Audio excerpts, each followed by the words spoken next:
Kendra Burton. In this tape, we'll be doing one complete oil painting step by step from start to finish. Remember, one of the best ways to learn by video is to watch the tape entirely through first, taking notes as needed, and then go through a second time as you do your painting, stopping to review as often as you like.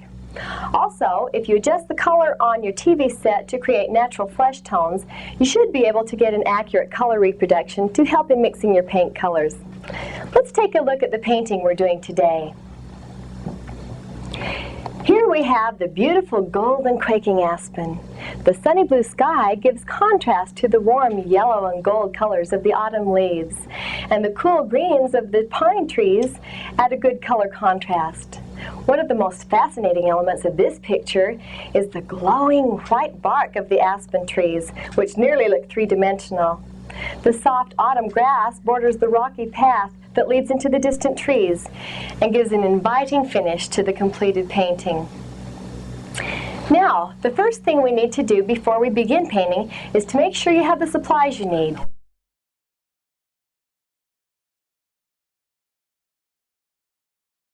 Once you have the necessary supplies, you can now prepare your canvas layout.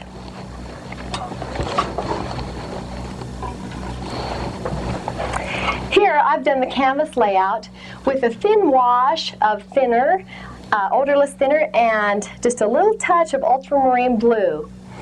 If you look at the canvas with me, we first of all put 3 main trees over on the left side. These are our aspen trees, and 2 others over on the right. Now, as you're doing this at home, you may simply want to just use a pencil to do this, because it doesn't need to be as dark for you at your home, in your home painting.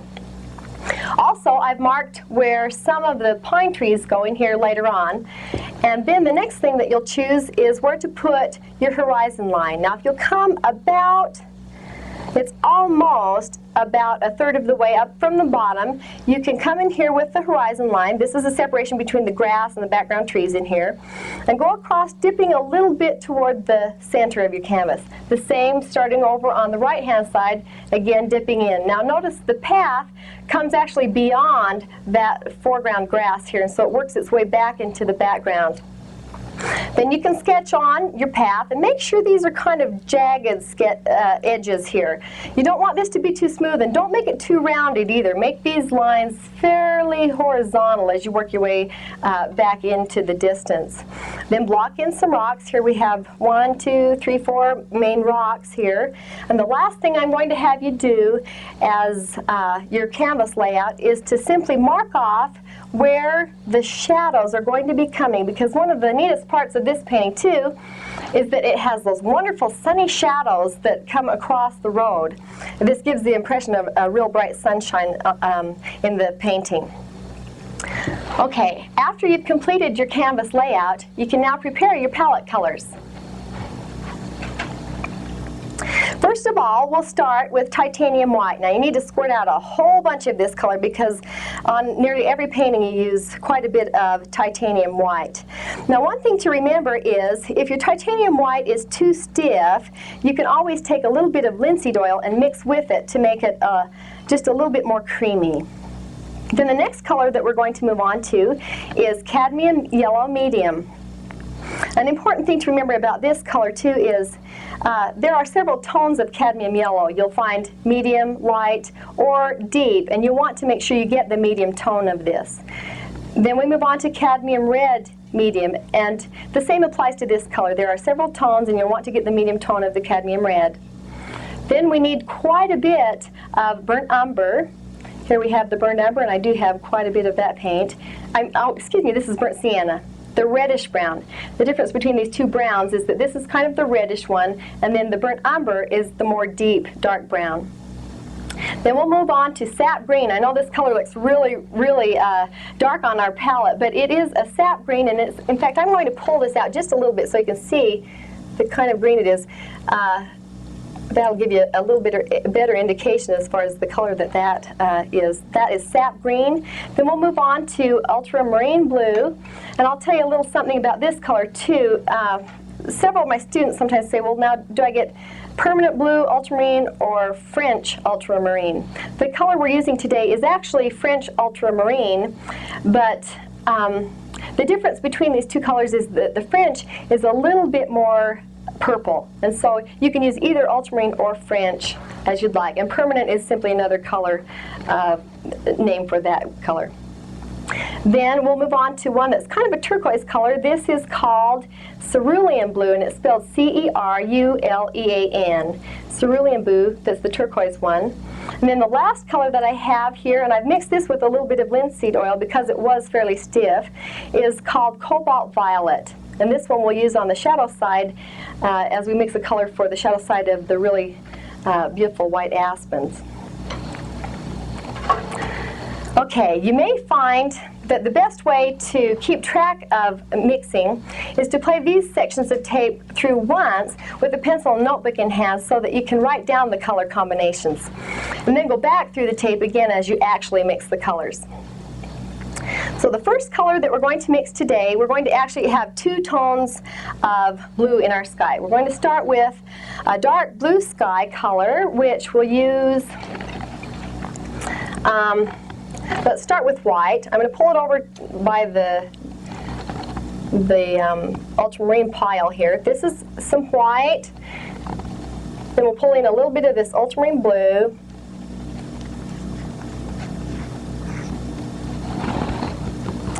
And we will go just a touch of cad red medium. We put a little bit of this color to kind of tone down the brightness of the blue.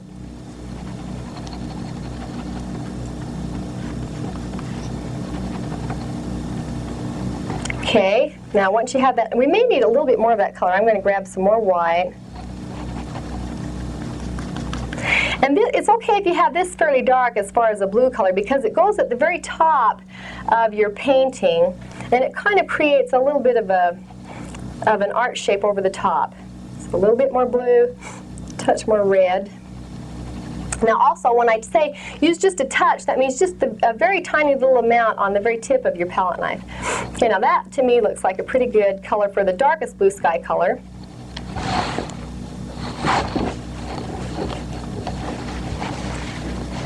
Okay, then the next one we're going to start with is white, a little bit of cerulean blue, and then we're going to just gray this down just a touch with, again, just a little bit of cad red light. Now, I don't know if you can see that on there, but it is just the tiniest little amount of red in there. It works real quickly as you're graying down these colors, so you want to make sure you don't get it too much of that. Okay, now after you have those two colors mixed, we're going to go on and take the brush that we call the Bristle Bright number 12. And this one is, it's made out of bristle and it's kind of flat across the top. We're going to use the Bristle Bright number 12, and we may even need to squirt out, or pour out a little bit of our medium. The medium that I'm using today is a little faster drying. If you'd like to, if you're painting at home and you don't want one to dry too fast, you may just consider using a 50-50 blend of linseed and thinner mixed. Now I may have to, I'm going to dip just a little bit into that, grab the darker blue sky, and come up to my painting. Okay, now like I say, this is kind of an arch shape that we do this dark blue in, so we'll start, here again it's just a little bit above the 1/3 way down here.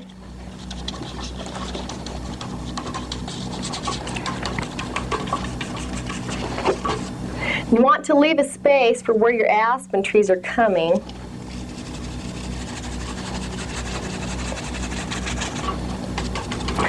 Now I'm going to mark this off so that you can see where this comes, just about like so. This is where you're going to be bringing that dark blue color in.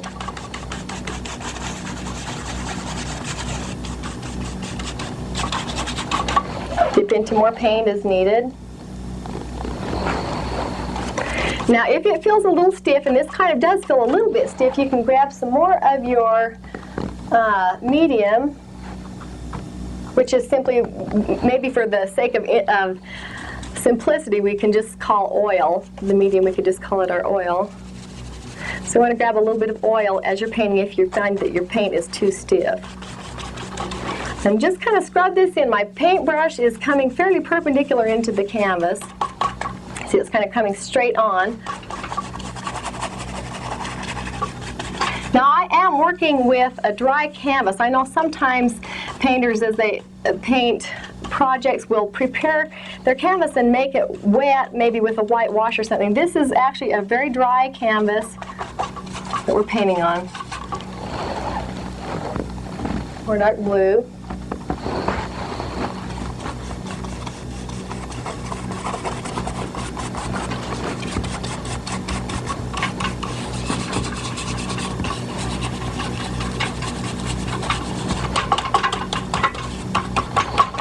Okay, once you've done that, now the next color, all you need to do to clean your brush is simply wipe it out with a paper towel. If you find that your color is really, really dark, you can swish it in some of your thinner, but I just take it and wipe it out. Now I'm going to dip it in the lighter blue sky color, which is, oh, it's just a really pretty, almost an aqua blue. And this color we're going to take down, kind of dip in the middle, about to here. Just kind of block this in so you can see where we're headed. Now we'll just kind of start working this in from the edge. Come right up to the darker blue sky, but don't mix it quite yet. We'll just lay this in first.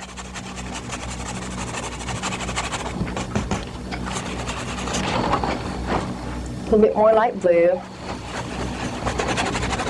Really scrubbing. These are large areas and it doesn't need a lot of tiny fine detail, so you can just kind of scrub these as you go.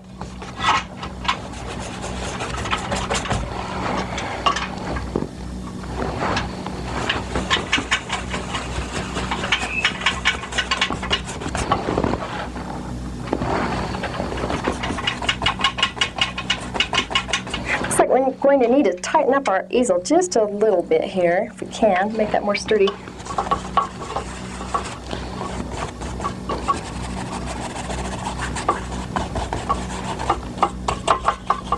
Now once you put this on the dark color and then into the lighter blue, now you can come straight into the canvas, and here again we're still using this large bristle bright, and do kind of a circular motion as you blend.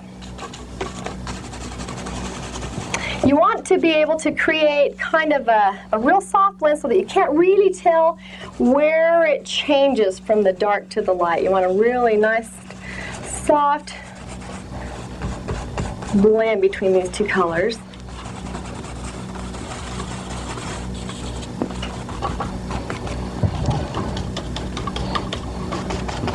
Okay, now one thing I think that makes a really, really pretty sky is to take a real soft hair blender. And this little blender that I'm going to take in just a minute is, some call it a little bunny brush, because it is so soft and it creates the most wonderful, really soft, soft skies.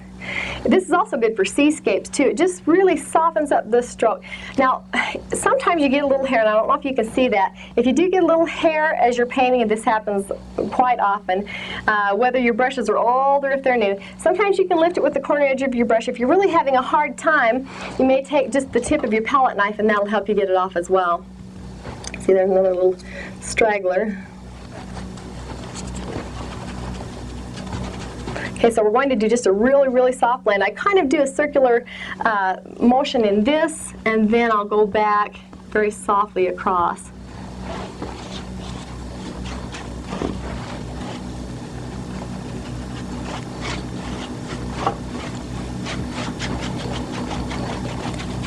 Okay, now we're going to be ready to mix up some of our leaf colors, as well as those same golds we use in the grass as well. Okay, we'll go back to the palette now, and we're going to mix up 3 combinations of colors.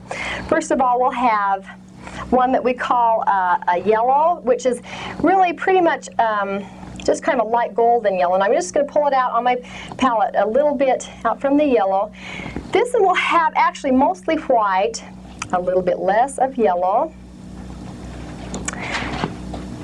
a little of that, and then just a touch of burnt sienna.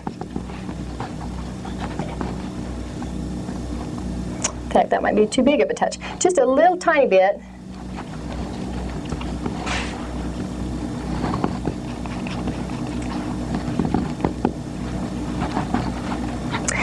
You actually need quite a bit of this color. I think I'm going to pull out even some more to mix in here.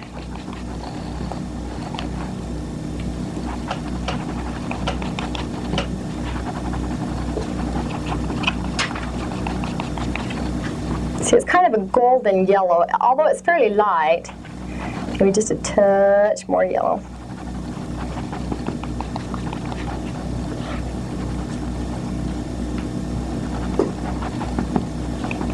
There are 3 basic colors that I use, and there are 3 basic colors that go into these color combinations.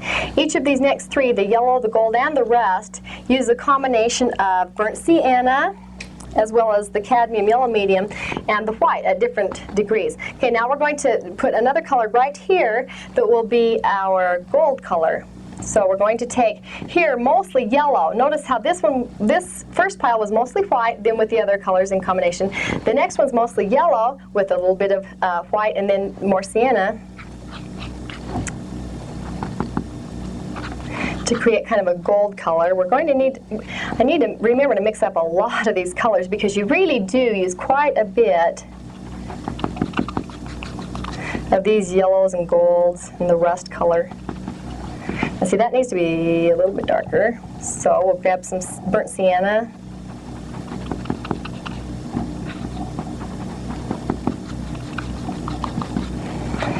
And maybe a little bit more yellow still.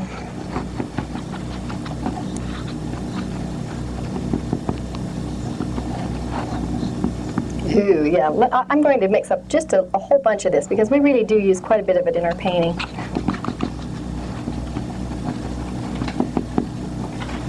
Ooh.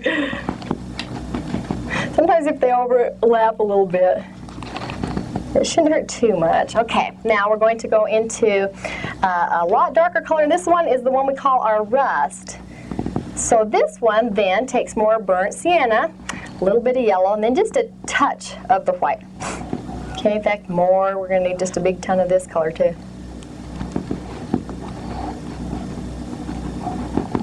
Really pretty rust color. I know this is a painting that a lot of people really like because several people, I guess, have decorated in maybe some of these autumn earthy colors, and this one has been a really popular one. Okay, so we want to grab, let's see, a little bit more yellow with that rust. Maybe just a touch more white. And after we've done these 3 colors, then we're going to go back to our painting. Now see, these colors to me seem a little bit stiff all the way around. So what I'm going to do is just take a little bit of my medium and mix right in with them. So that as we're painting it will make it go a little bit faster and it will make these colors more creamy.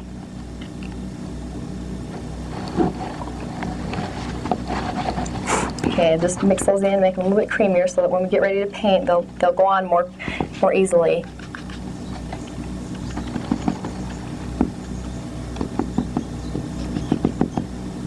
Rust, gold, and we're going to thin this out a little bit. And then I think I'm going to add just a little bit more yellow to the color that we call our yellow color. It's kind of a yellowish gold. A little bit more yellow here.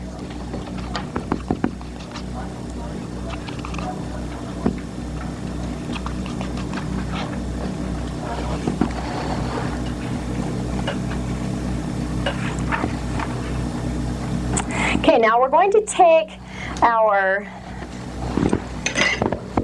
the brush that we call the filbert bristle, and this one is, we're using a number 4, and we're going to start with these background trees in here.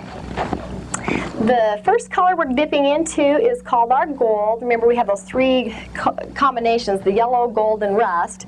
So we're starting with the gold, and we're just going to still come in similar to what we did on the sky and do little circular motions and very, very broken colors. In fact, some people kind of think this almost looks like what we call camouflage, because you have just little broken colors of this. This is the gold combination that we mixed up. This still needs a little bit more medium to make it thinner.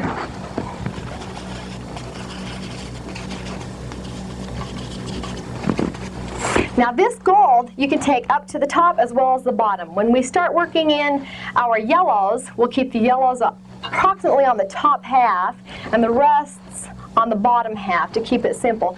But with the gold, like I said, we can work this in all the different areas of the background trees.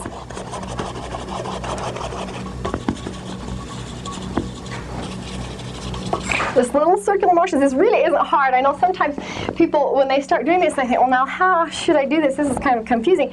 Straight in, just turn it right around, almost like you're trying to get a little tiny spot off of something and it just won't come off. Just go in there and just turn and scrub.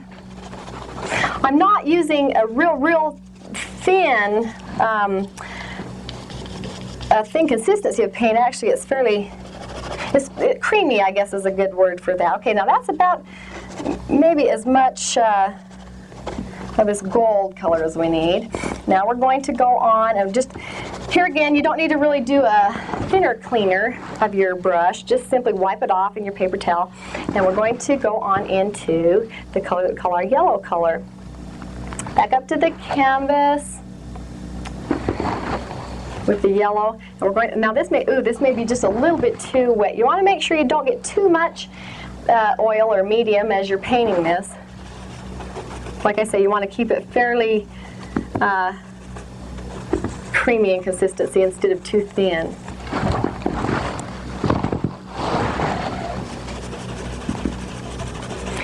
Straight into the canvas, kind of circular motions. It is important to go straight in. A lot of times people will go like this and they'll pull their brush and it simply pulls the paint all around. You have to just scrub it in. You're straight in like this.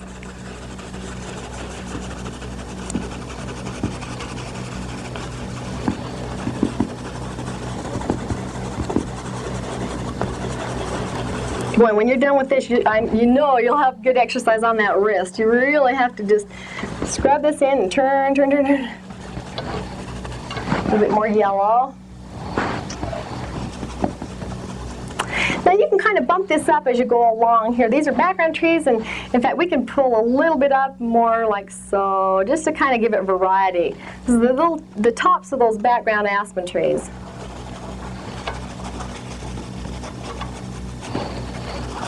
Kind of uneven up in there.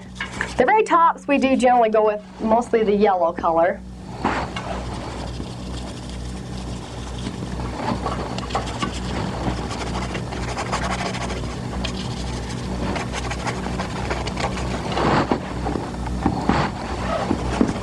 And like I say, keep it more toward the top half of these background trees with this yellow.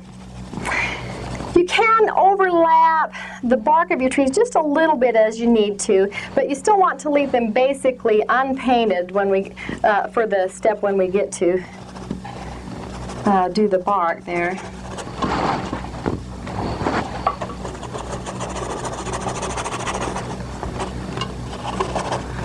Just kind of still scrubbing along.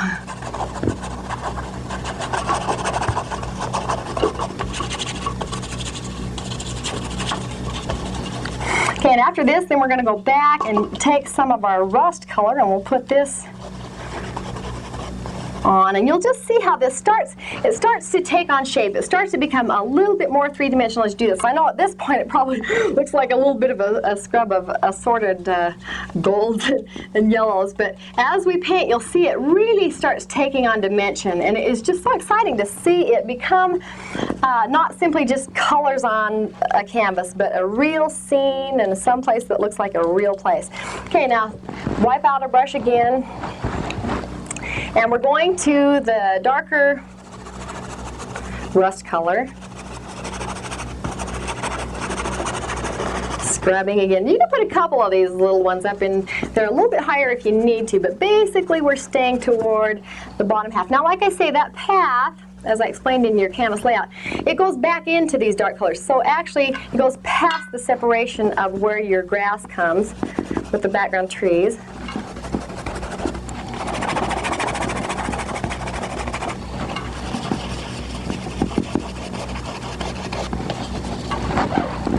More rust over in here. Now this may look pretty orangish and reddish at this point, but in a few minutes we're going to pull in some burnt umber right along the bottom of these distant trees, and it will really give it a lot more dimension. You'll see that in just a minute.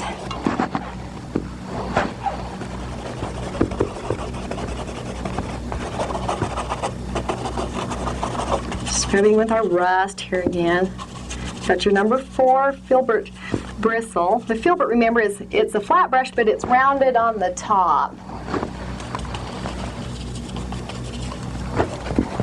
A couple of little shades up in there. Okay, now what I'm going to do is put a little bit of just pure umber. You don't even need to make a mix of this. If you'll come back to the palette with me. We'll just dip right into this pure umber, and we're going to scrub this in at the very bottom of our background trees. This really gives it depth. As you can see, that here's the rust, and now we put this umber in here, and it really kind of pushes that way back.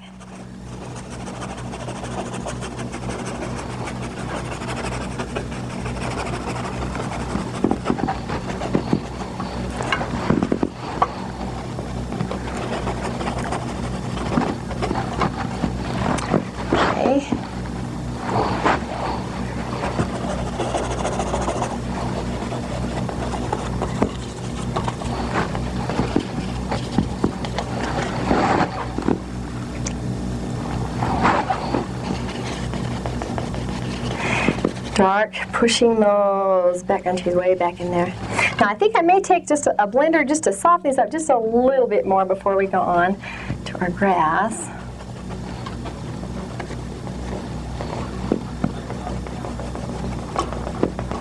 Doesn't that look? It's almost becoming that three-dimensional type of a painting now. Now I will grab the blender and just soften it a little bit. Just kind of a stirring motion. I'm just letting the very, very tips touch the canvas. I'm not really pushing in very much. I'm just letting the very, very tips of this little bunny brush or rabbit hair blender touch. Okay, very softly across here. I know it may look like I'm really scrubbing it in simply because I'm going kind of quickly, but I'm really trying to keep quite a light touch on this.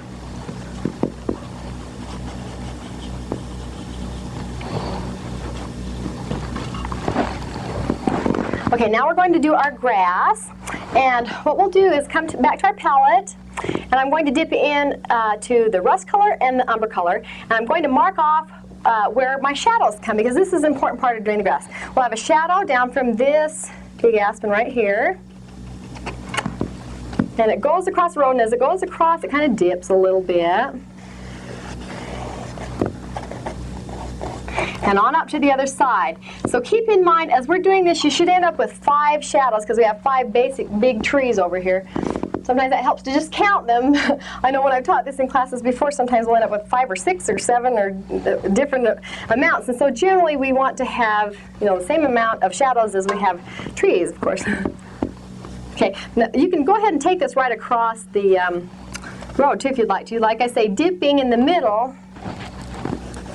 When you dip the road in the middle, it just makes it look really well worn like that. It's a real fun little mountain path up there. And a lot of people have enjoyed being up the mountains and going up through those aspen trees. Okay, here's another shadow from this larger tree that's the most foreground tree.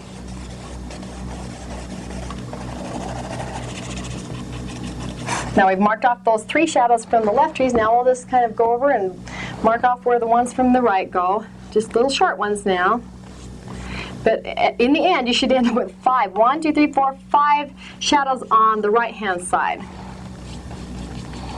Now, you also can do a couple of little contour darknesses in here.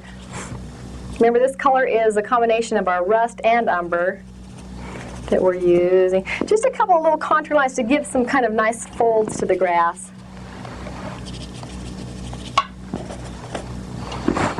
Okay, then we're going to block in the lighter part of the grass. Now I'm going to take a combination of the gold and the rust colors here. So I'll just grab a little bit of both. And we're just going to really scrub the rest of this in. Now that, ooh, looks like it's just a touch too dark because I still have a little bit of umber in there.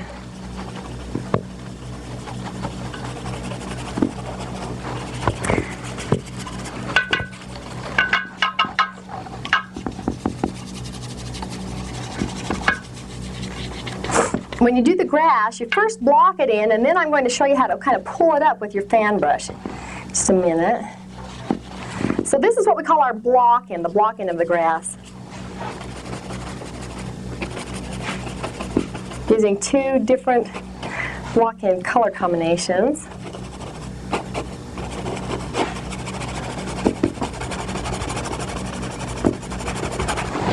Okay, a little bit more of this. Oops, you need to be careful that you don't block out that little rock in there. This has happened several times too as I'm teaching. We do have a little bit of a rock, and I want to just leave that blank to remind us of it.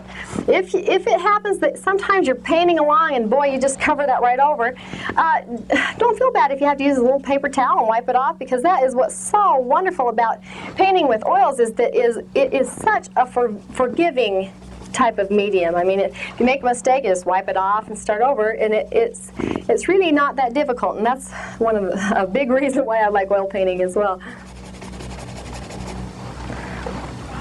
Okay, more of the block-in over here.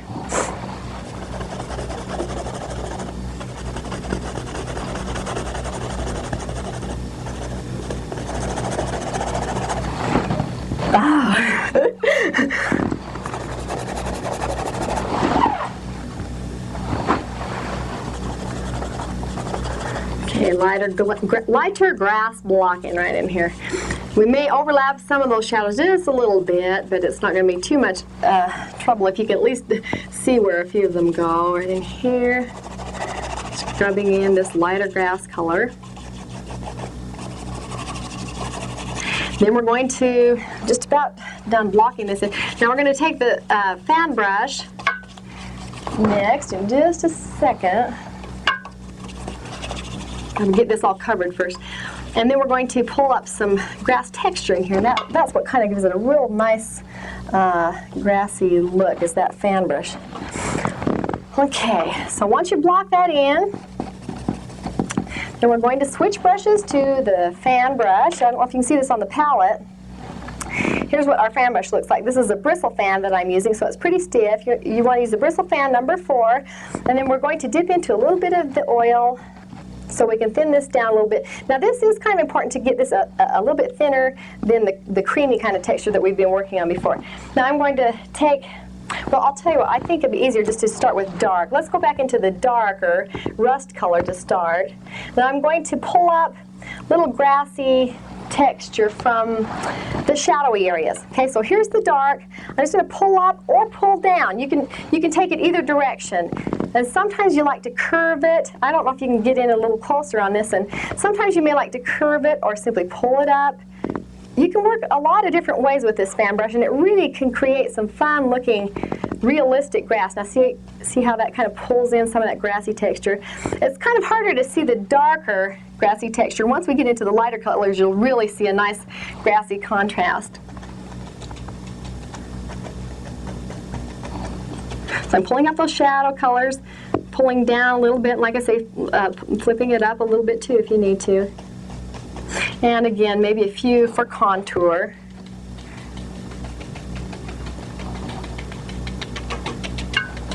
Then we're going to go into our lighter colors now. We'll go into the gold and go over the one that we blocked in with the gold and rust combination. With the gold, here using our fan brush again, quite a thin combination of, or consistency of paint here.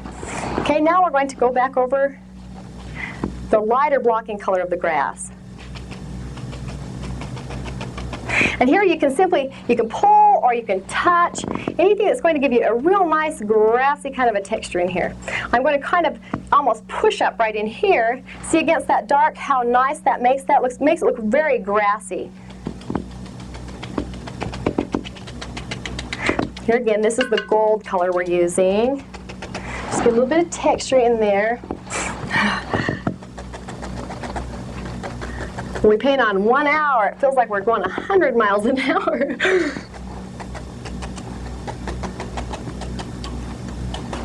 Okay, so there's the light color, or the gold color. Now we're going to go into the lightest one, and you'll find that this will make your grass just come alive. We're going to go back into the yellow color now. Here again, kind of thinning out a little bit. And just pulling down or pushing up, like I say, as you need. Now make sure you don't kill your darks. This is something that happens quite often with our students. Sometimes they get real excited and they think, boy, I got the hang of this. I'll just put a little bit here, a little bit there. Pretty soon, there aren't any more darks left. So really, if you can keep in mind that you use the least amount of light highlight, that will help you get the best results. So actually, probably if you can keep in mind too, this mostly medium color, less dark, and the least amount of light, then you should be able to get a pretty good combination. Okay, like I say, kind of pull a little bit or touch a little bit as you need. Now if you're touching, you may want to turn to the corner edge of your fan so that you can get a little bit of almost a seedling effect, or real soft kind of grassy look here.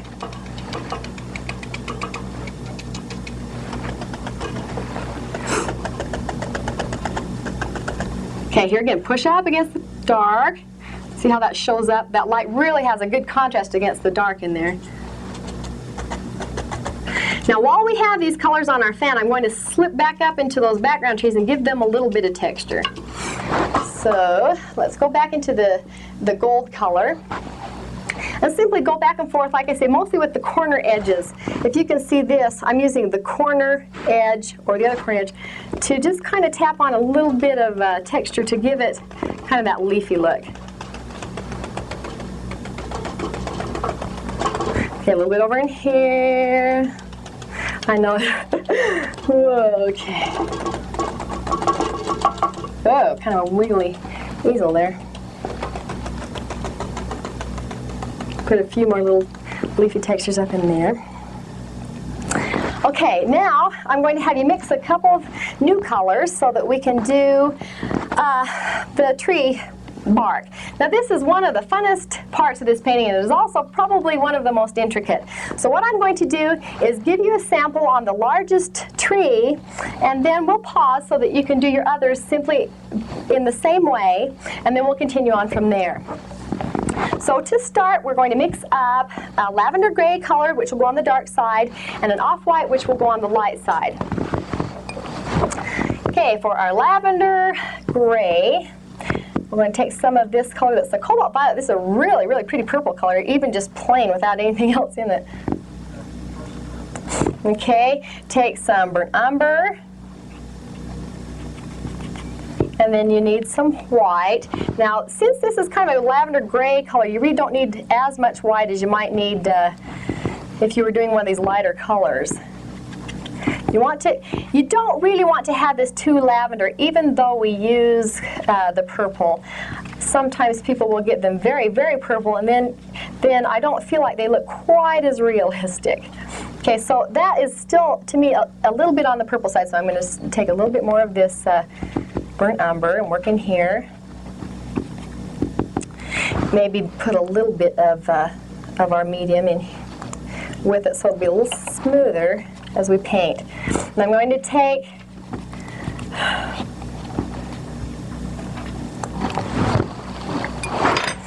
the filbert. Here again, boy, we use this for a lot of things. Oh, excuse me, I'm going to do one more color before we go on. Let's do an off-white. Now this color is not very difficult to mix. We simply take white and then just a dab of yellow.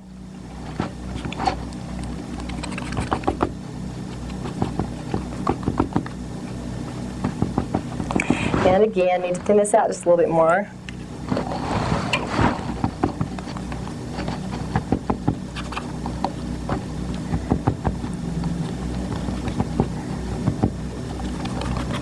Okay, now we're going to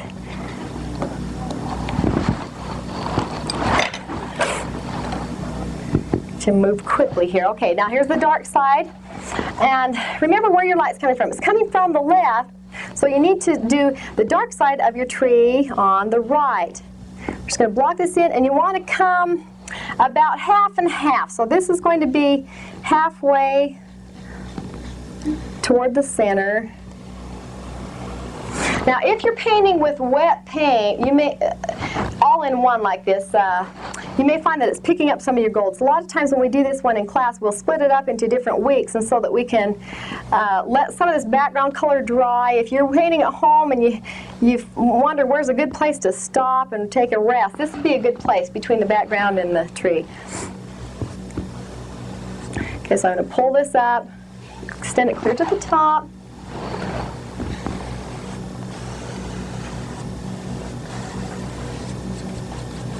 And like I say, I'm going to do one for a sample, and each of the trees that are your feature trees are exactly the same as far as technique, and so I'm going to do the one to show you, and then we will pause while I finish the others, and we'll go back to the finishing touches.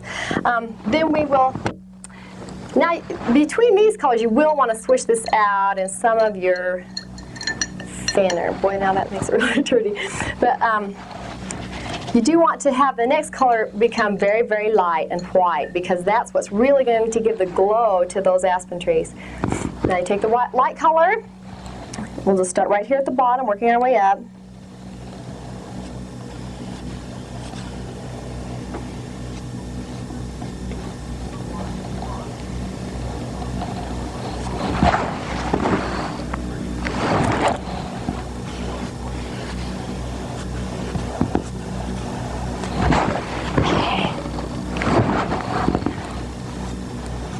Loading up a little bit as you need to.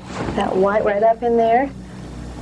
Sometimes people find it easier to control a sable flat in here. You may find that too. Usually if you can get a pretty good chisel edge on your filbert, which is the flat and rounded, a little stiffer brush too, you should be able to use your filbert in here. Now I'm going to do something that I think is just really exciting on this painting, and that is to create kind of a cylinder effect on this tree by blending up and down, and you'll see how it becomes not just two-toned, but three-dimensional. And this is just a really, really fun, exciting thing. Now you may want to kind of stir it almost, kind of like we did our background trees, a little bit like this guy. Straight in, stirring just a little bit. And this you actually can push quite a bit. Now see, I want you to compare this. Here is the one that's going to look really nice and round. Here's the one that's the two-tone, kind of a flat looking. So this is really a neat, fun, exciting part of this painting, and it really does make that look round, almost three-dimensional.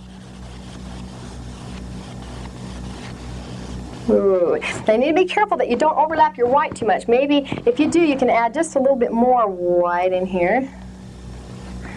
Like that. Okay, now blending again on your way up.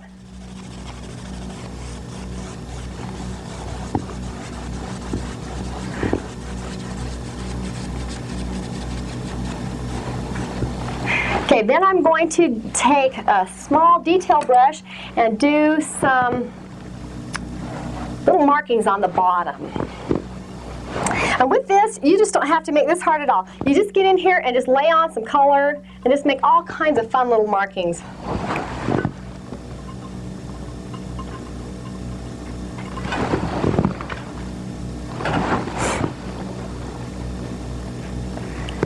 It's okay if you have it fairly solid, even darks at the bottom, excuse me, the darks at the bottom, because that's a lot of the time where they get the most abuse or weather in there. Okay, and one thing that makes it kind of fun is to kind of pull a few of these across, a few of these little lines like this. Make sure you don't get them too evenly spaced so it looks like a ruler. And another thing that's kind of fun on the markings that make it look more realistic is to do something like this.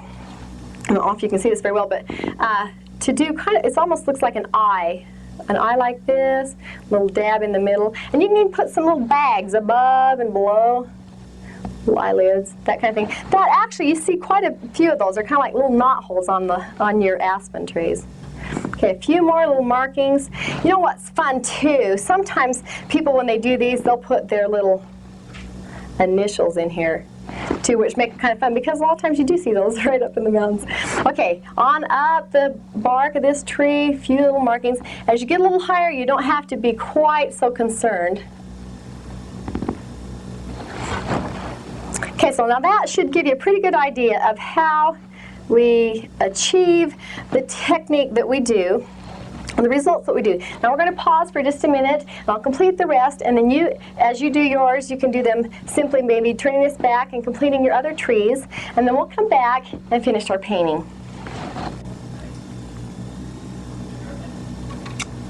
Okay, now what we've done here is we've finished up the other 4 tree trunks, and then I put in a few branches. And the way you do this is you take the sable flat number 4 and the color on your palette here, that's the lavender gray, and I've just dipped a little bit of burnt umber in there, and we'll do a couple more branches, and then we'll be done with this part. Okay, let's see, we'll take one. Now you need to make sure that as you come across here, double check to see which one's going front and in back. Of course, if the tree is further back, this one should skip that and come back further in here. Work the way off the canvas. One more little branch, and then we'll move on to our pines.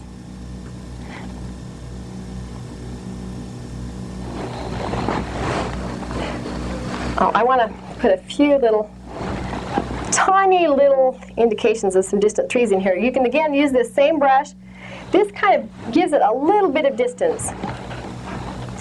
One maybe in here, couple there. I'm using the off-white and then the sable flat number 4. Okay, couple of little ones over in there. Then I'm going to go back to the palette and show you what we've mixed up for our pine trees. Here we have a dark green pine color, and this is mixed with sap green and burnt sienna, and then some yellow, not too much yellow here. And then I'm going to dip in my fan brush, make sure it's quite thinned out with your medium. I'm going to go back up to the canvas and start our big pine tree. Now to start, I just generally pick out the straight kind of a trunk line, and then I go from side to side, and here I use just kind of the corner edge of the fan. Take some of these branches up, some down a little bit. And see how quickly that tree comes in there? This is the dark green color that we've just mixed. Kind of fade it out as it gets a little further down, as if it's almost kind of fading right into those aspen. A little bit more dark.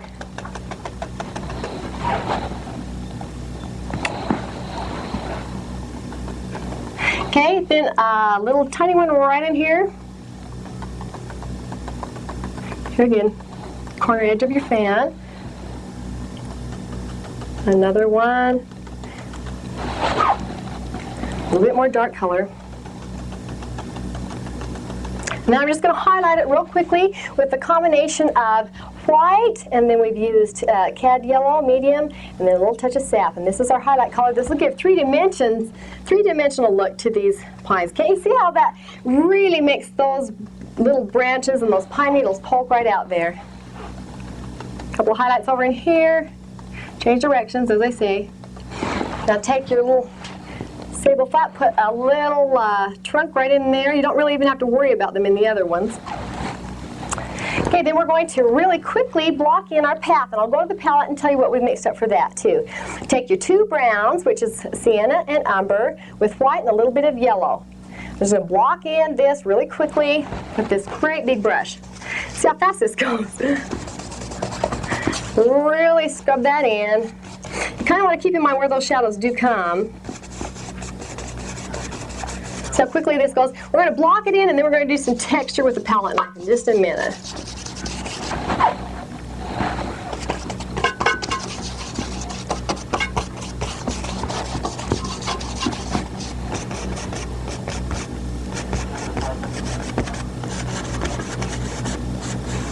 Back into the distance. If you need to switch to a little smaller brush for control, you can. You can go back to your filbert, or else some people like to go into use a sable number 10 to get a little bit more control.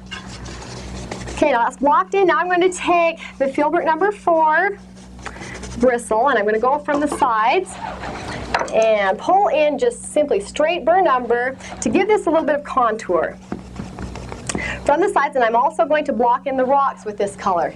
Here again, straight burnt umber is all we have on here, and it does just kind of make that kind of go right down toward the middle, and you can run those over the shadow lines too if you want to a little bit.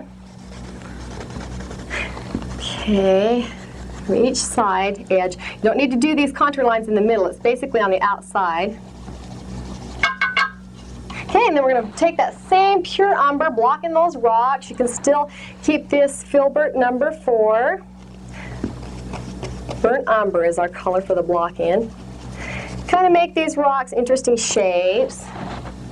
Don't want them just all little mounds or round little pebbles. You want to make them kind of interesting. Okay. Now the last little thing after we block in these rocks to finish up our painting is we're going to do some real fun palette knife texture. And on this, you simply just take some of the colors that we've already done.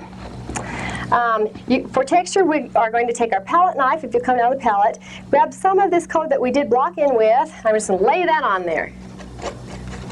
Just let it sit on there. Now, you can't see it very well, I'm sure, maybe on your screen, but this is giving it a lot of texture. Okay, then I can come in to some of our rust color and work some of those in. This is our rust mixture, the same color that we used for the leaves and that type of thing.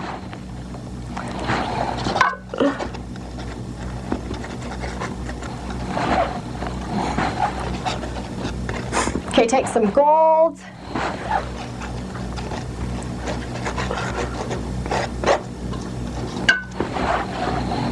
See how that's giving that really rocky texture?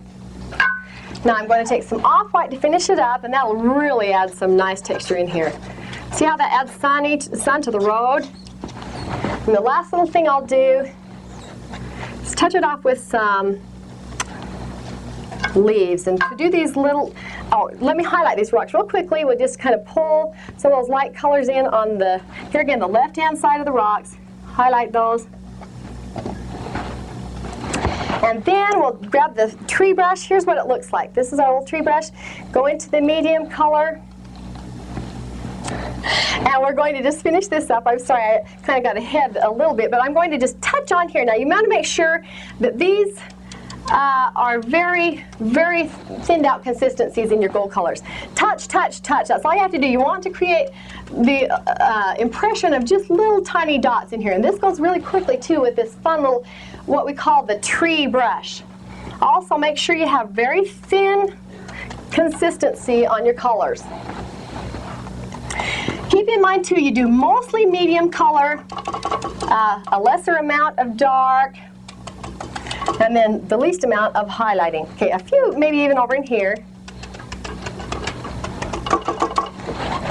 Going on into the darker rust color. Just a few little touches. You want to have your medium thinned in with your paint so that it just creates little dots of color. Lots of dark up around the top, so you create almost this little, it's almost a secure umbrella type of a feel to this. And do these in little clusters. Okay, now the last little thing we do, we're going to dip into the off-white and highlight those leaves.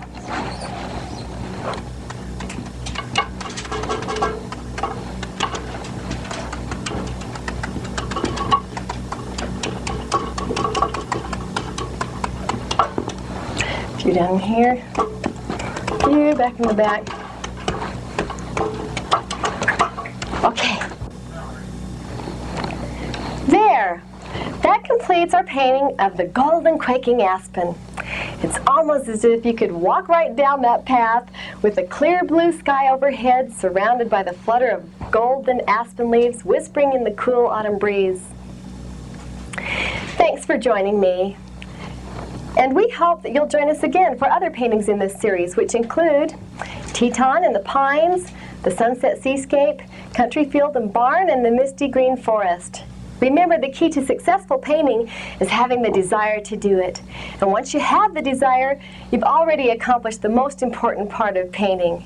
Thanks again from Kendra Burton. Bye.